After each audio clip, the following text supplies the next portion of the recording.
2017. So it is. How do we know who this person is? I'm not seeing her name.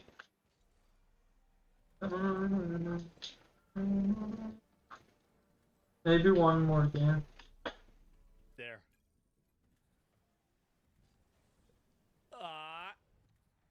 Oh boy. Oh boy. Oh boy. So, right there, yes, apparently. And Francis Derby is literally the executive chef at a restaurant called The Cannibal in New York City. He left in You guys 2017. know I'm not. Wait, what? The Cannibal restaurant in New York City? Wait, what?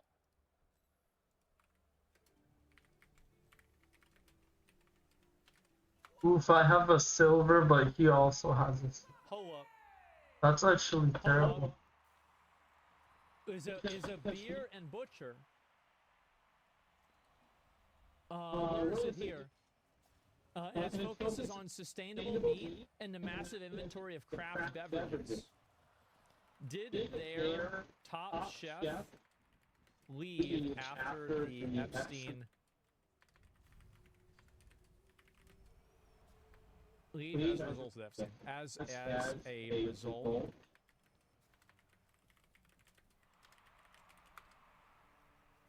There's no way, right? Jim and I want to answer that? There's no way. Francis Derby. He left in 2018 simply to return to Long Island. Okay, so he's not... Okay, that's interesting. Wow. Did they serve beef jerky? Does beef jerky.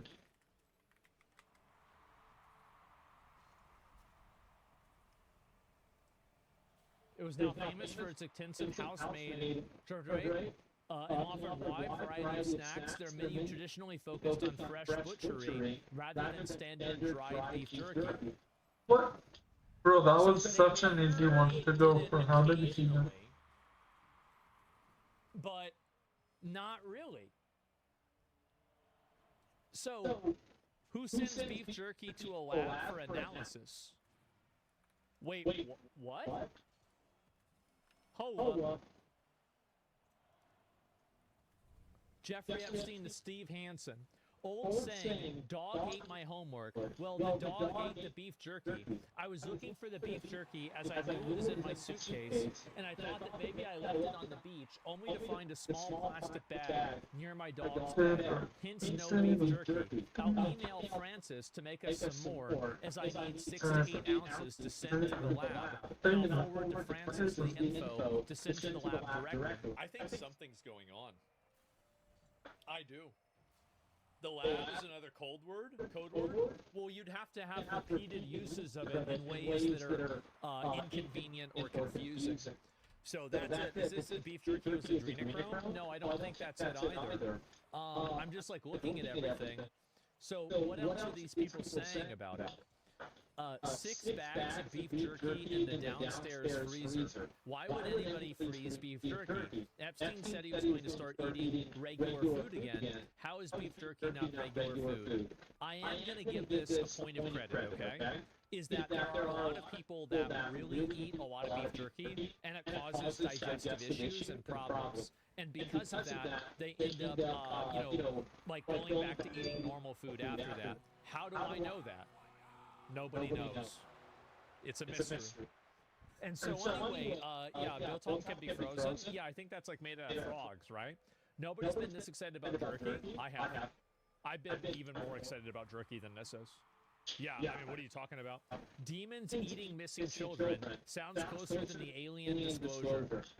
No one walks over beef jerky, and you sure as hell don't need to keep it in a cold, insulated bag. That defeats the fucking purpose of beef jerky. This Francis guy is super hard up for some beef jerky. No one is that into beef jerky. These people are legit demons. I'm surprised that SM has not rushed to slap the debunked label on all of this like they did with Pizzagate a decade ago. I think the real reason why they can't do that is because they know that it's just too much. Anyway, I'm surprised, guys. It's crazy how they haven't said anything about this. Francis Turner is a chef at the Cannibal. I was not ready to read this. This is the worst thing I've ever seen. No, it's not. It's not even close to the worst thing. Like, oh wow, they're eating people? Duh, of course they eat people. Like, that's not even that bad. Like, really? I mean, I think that there's a lot of stuff that's worse than that. This is probably like number 5 or 6. Yeah, it's pretty bad. Yeah. But like for Epstein, is it bad though? Right? Are we really gonna say it's? It is bad for Jeffrey Epstein. What? Yeah, it is bad for Epstein. I thought he was just someone who raped a lot of. Guys, It is. he's sitting there smiling on a Skype call with a person, and the name of the person is torture. And talking about melted cheese. Like, well, actually, you know what? I bet all these fit together. You know what? That's probably not even true. I bet they all just fit together. And you're saying it could have been worse? Yeah, it could have been worse. And what's number 1? What's the worst thing?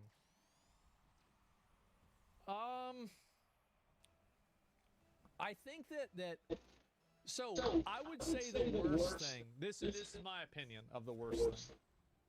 Is that the V-Bucks? No. I think it's that the fact that they rape the young girls and then they force them to give birth and then they take their babies away and then they sacrifice the babies. I think that's the worst one. Like, personally, that's the worst one in my opinion. That he did, yeah. Right? And eat them, right? That's the word. So like, if you want to think, because I've thought about this, right? I feel like everybody needs to think about this every once in a while. So, is that proven? Well, no, a lot of this stuff isn't proven. Like, it's just, there's just a lot of points on the graph, and they make the same line. So that's it. And what about eating babies? You think that's number 5? Well, it's not necessarily that. And the thing is that jerky, I don't even agree that jerky would be child meat, because generally jerky is aged meat. So I would assume that they would use another term like veal or something else to talk about kid meat. So I'm not even convinced that jerky is, I think it could be human meat, but there's no definitive proof in my mind that it has to necessarily be a kid's meat. You see what I'm saying? Like, and look, guys, I just talk about things. I do. I just talk about it. I don't have a filter on this at all. I just say it.